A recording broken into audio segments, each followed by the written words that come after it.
Abbiamo bisogno di un sindaco che provi a dare a questa città un riscatto, un orgoglio. Sono le parole del segretario politico del PDL Angelino Alfano nel corso del suo intervento in occasione della manifestazione del Popolo della Libertà a sostegno del candidato a sindaco di Palermo Massimo Costa.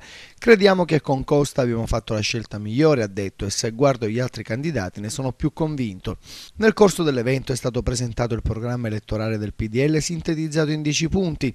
Priorità: risanamento dei conti, raccogliere e fare propri suggerimenti che arrivano dai cittadini, dalla Chiesa palermitana, da Confindustria e dal mondo produttivo e sindacale. Far ripartire i lavori soprattutto per la mobilità urbana, risolvere le annose questioni dei cimiteri, rilancio dei cantieri navali, ripristinare il lungomare, creare un circuito cittadino verde, turistico, culturale e ambientale.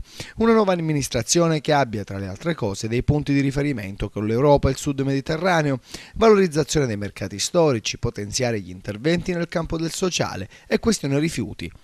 In campo nazionale, Alfano ha detto, martedì al vertice con Monti parleremo dei temi della crescita per porre al centro la questione fiscale. Le tasse sono troppo alte, ci rendiamo conto che il tempo è difficile, ma se non cresce il prodotto interno sarà un vano inseguimento del conto pubblico.